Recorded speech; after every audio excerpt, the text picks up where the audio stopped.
learners. I am Dr. Manisha Pandey, Assistant Professor, Biochemistry Discipline School of Sciences, Indira Gandhi National Open University.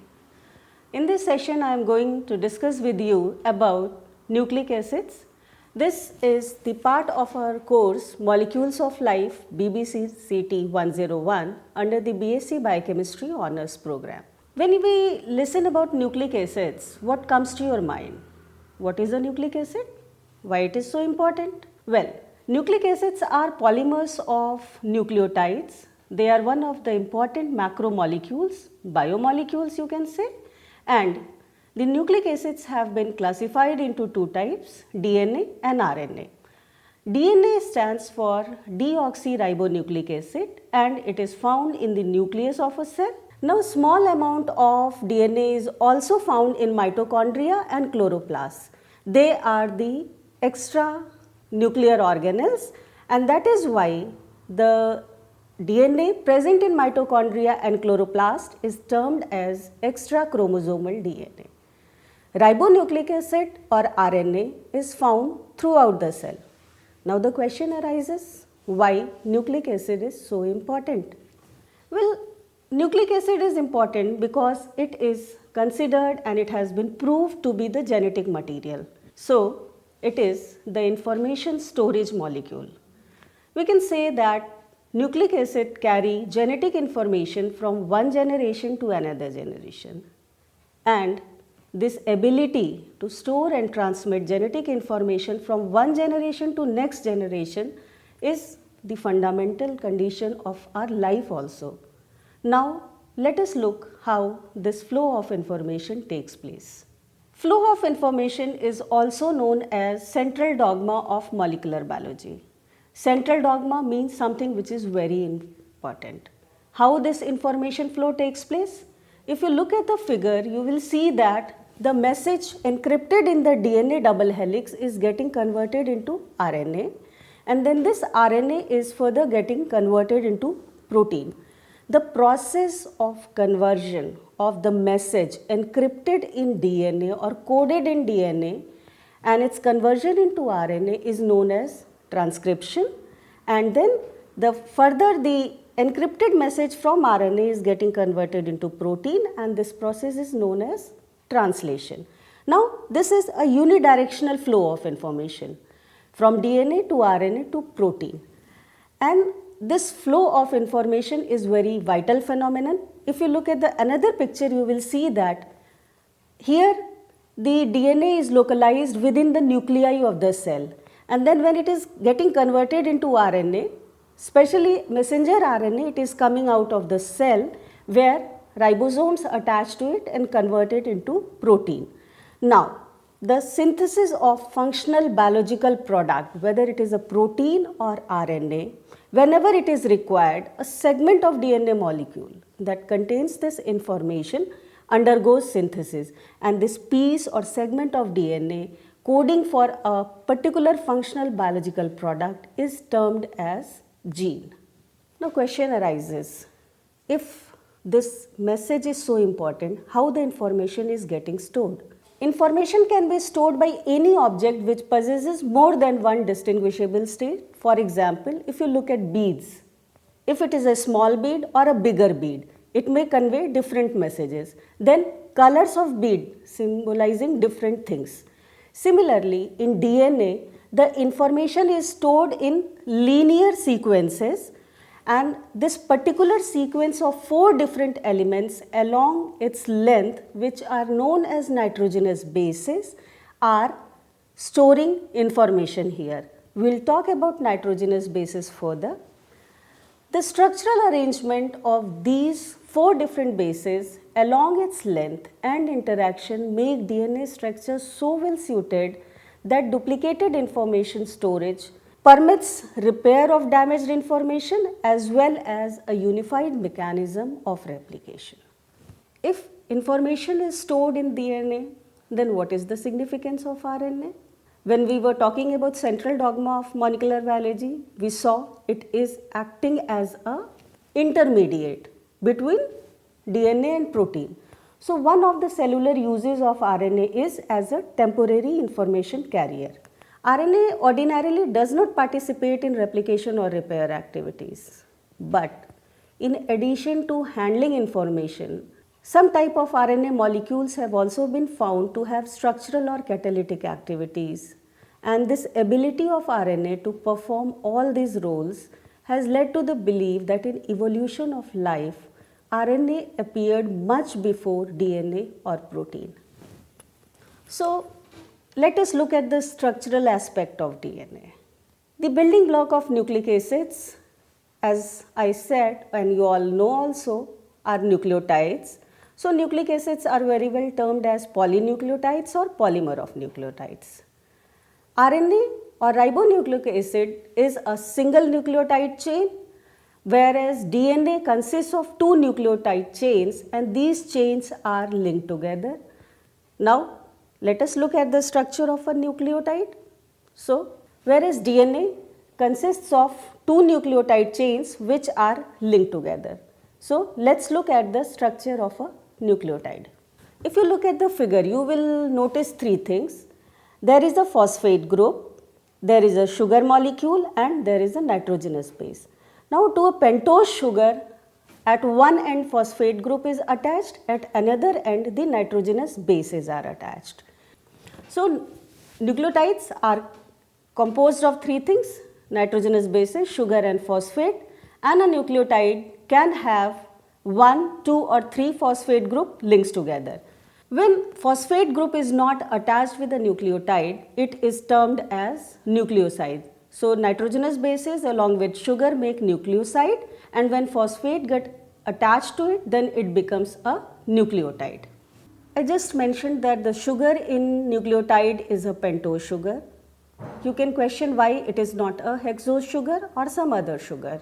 Experimentally, it has been found that because of steric hindrance, other sugars were not suitable to fit, and it led to unstable structure formation with other compounds of nucleic acids. So, pentoses are the best suited for the formation of the nucleic acid structure.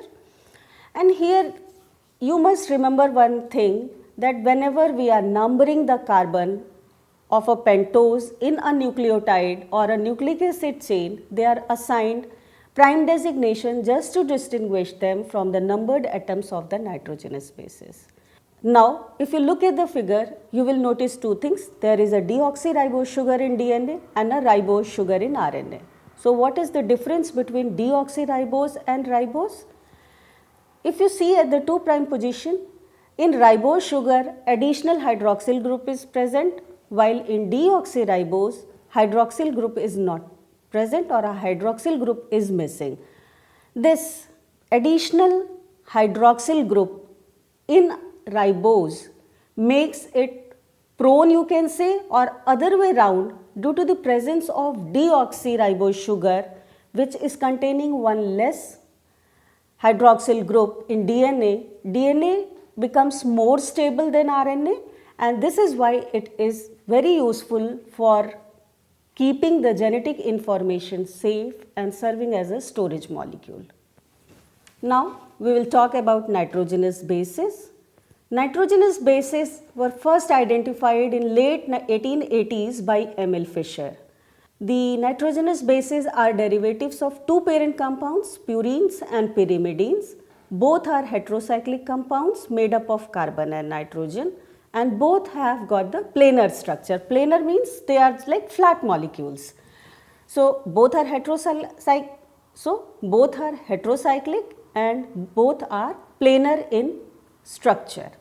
Now, if you look at the structure, if you will see, purine has got double ring and the pyrimidine has got single ring.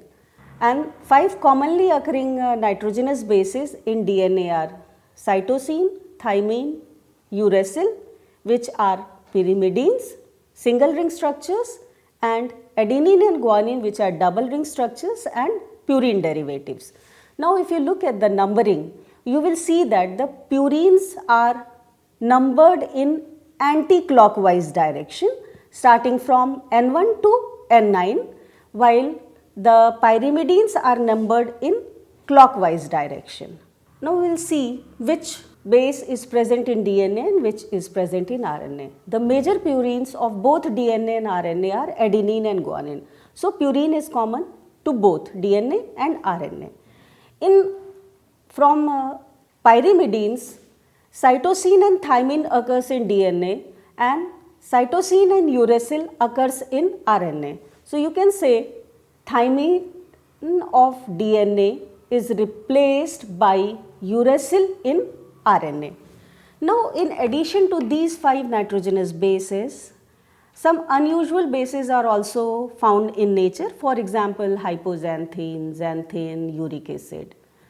And in RNA, unusual bases like 5-methylcytosine, pseudouracil, N6-methyladenine also occur, and you will see it later.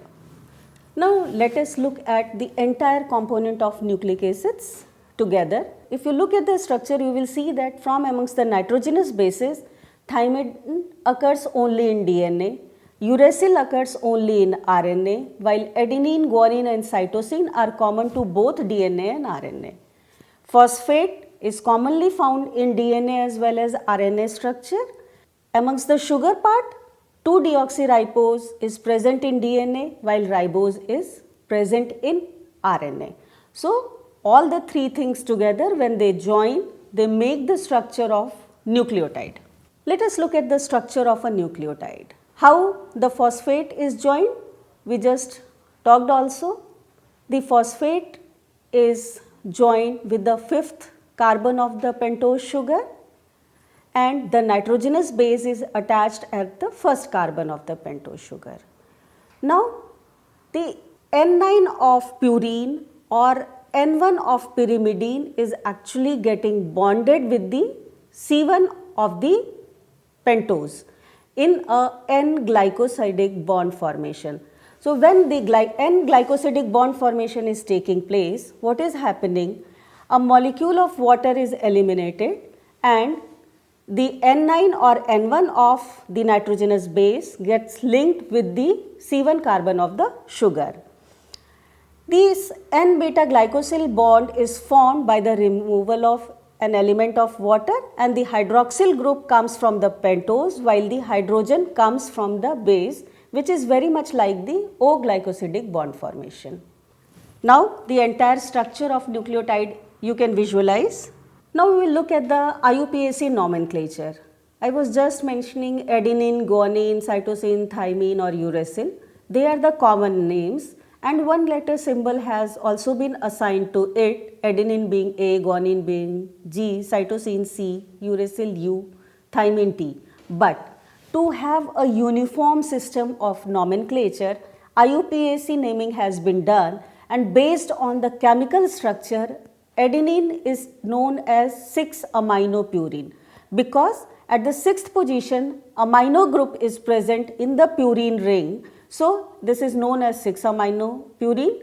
Similarly, guanine is known as 2-amino-6-oxypurine, while cytosine is 2-oxy-4-aminopyrimidine and so on. So they are named according to the basis of the functional group present at definite positions. Similarly, the nucleoside and nucleotide nomenclature is also done. When adenine is a base in a nucleoside where sugar and base are joined together, it is termed as adenosine in RNA, and in DNA it is termed as deoxyadenosine because of the presence of deoxyribose sugar. Guanine becomes guanosine or deoxyguanosine, and corresponding nucleotide is termed as adenylic acid or deoxyadenylic acid. Now we will talk about the pyrimidine bases. When they are present, cytosine is termed as cytidine or deoxycytidine, uracil is termed as uridine, and thymine is termed as deoxythymidine. Here we are not saying thymidine and deoxy or uridine and deoxy because they are present specially only in DNA and RNA. Here you must have noticed that the names of purine nucleosides end in ocene, while the name of pyrimidine nucleosides end in idine. Now we will talk about nucleotide linkage. So far we were discussing the composition of nucleotide, that how the different components come together and form the structure of a nucleotide. Now We know that nucleic acid is a linear polymer of nucleotides. So how the nucleotides are linked together? The successive nucleotides of both DNA and RNA are covalently linked through phosphate group bridges or phosphodiester bonds, and what is happening here is a 5' phosphate group of one nucleotide unit is getting linked to the 3' hydroxyl group of the next nucleotide. So if you look at the entire structure, what is happening is a nucleotide comes and joins to another nucleotide, and the 3' hydroxyl attaches with the 5' phosphate of the another nucleotide, and this creates a phosphodiester linkage. It's an ester linkage, ROR linkage, and this bond formation links the two nucleotides. Simultaneously and successively, the nucleotides come and attached with the 3' hydroxyl group of next nucleotide. So what is the significance of this phosphodiester linkage? Significance is, one, we are getting a linear chain, a linear polymer chain is created. Then all the phosphodiester linkages have the common orientation or same orientation along the chain.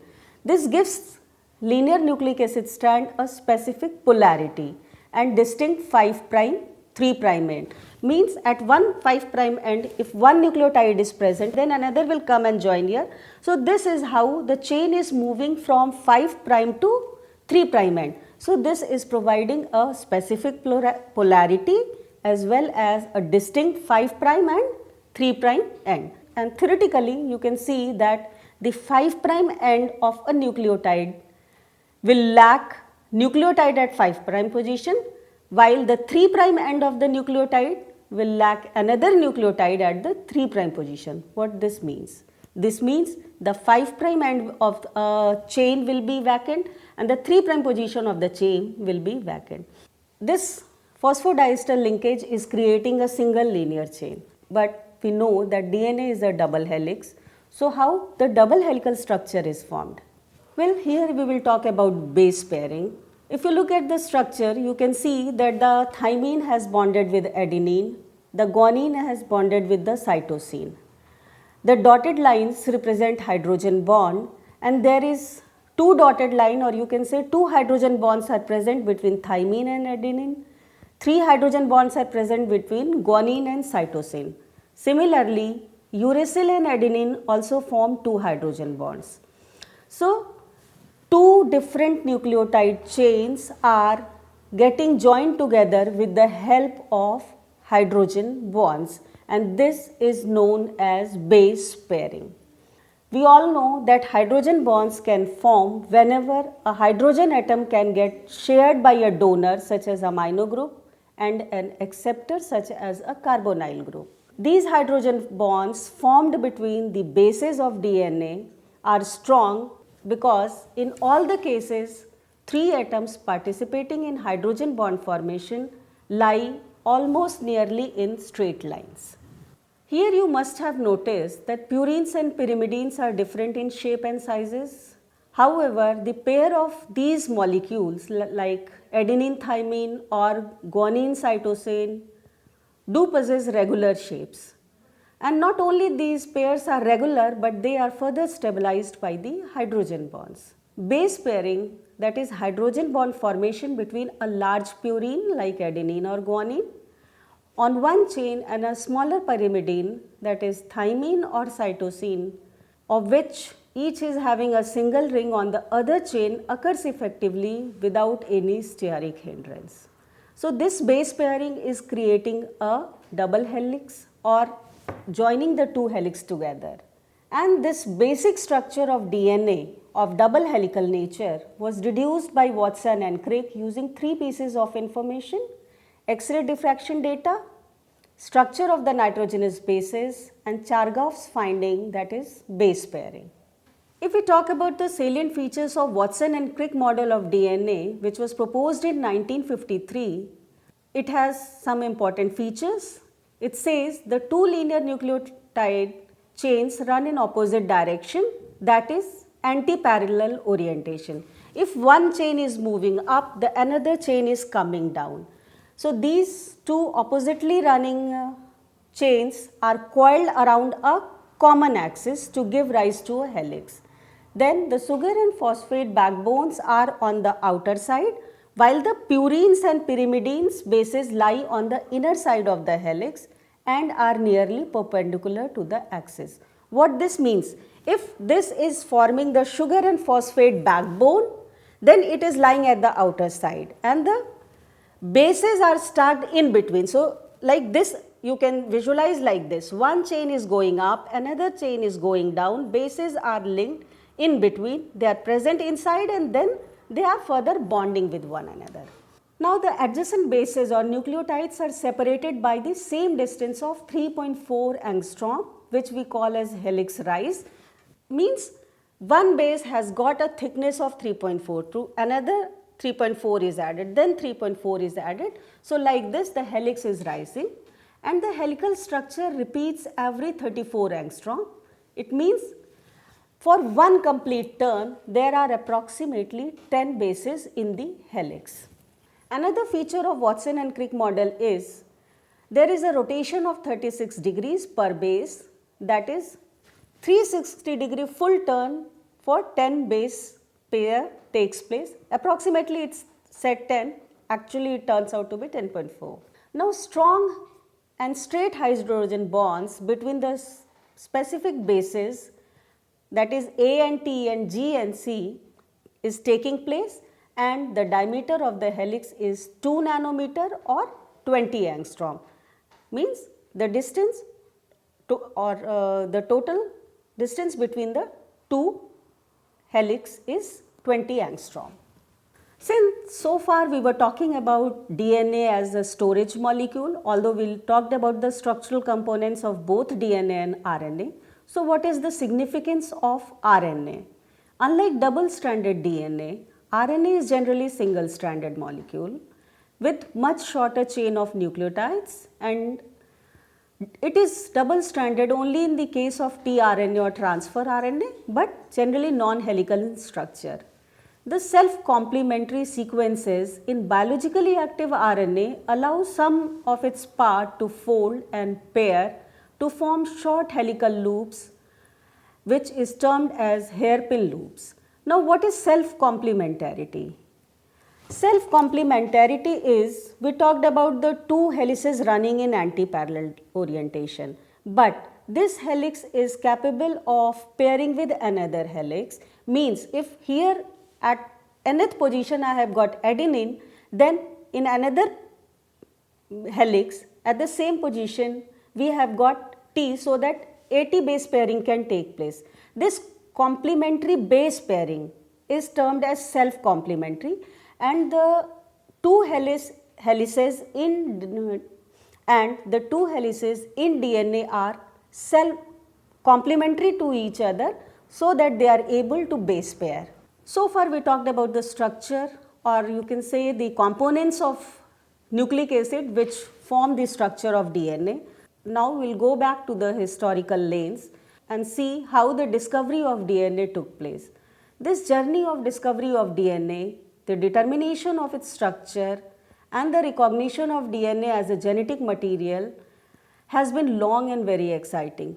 Number of questions were raised, and to answer these questions, number of techniques were invented at that point of time. We know Watson used X-ray diffraction data, structure of bases and Chargaff's finding. The structure of bases were known long back in 1880s, proposed by Emil Fischer. So how X-ray diffraction data and Chargaff's finding helped Watson and Crick to elucidate this structure? Let's see at it. Erwin Chargaff and his colleagues in late 1940s found that 4 nucleotide bases of DNA occur in different ratios in the DNA of different organisms, and that the amount of certain bases are closely related. These data collected from DNA of many species led Chargaff to following conclusions. Base composition of DNA generally vary from one species to another. DNA specimens isolated from different tissues of same species have same base composition. Then the base composition of DNA in a given species does not change with organism's age. He also found that A always pairs with T and G always pairs with C, and reached to the conclusion that the sum of purine residues equals the sum of pyrimidine residues. This relationship is sometimes termed as Chargaff's rule, and this was a key to establishing the three-dimensional structure of DNA. How Rosalind contributed to this discovery? She was working on X-ray diffraction technology. In 1951, when she joined King's College London, she applied the X-ray diffraction methods to the study of DNA.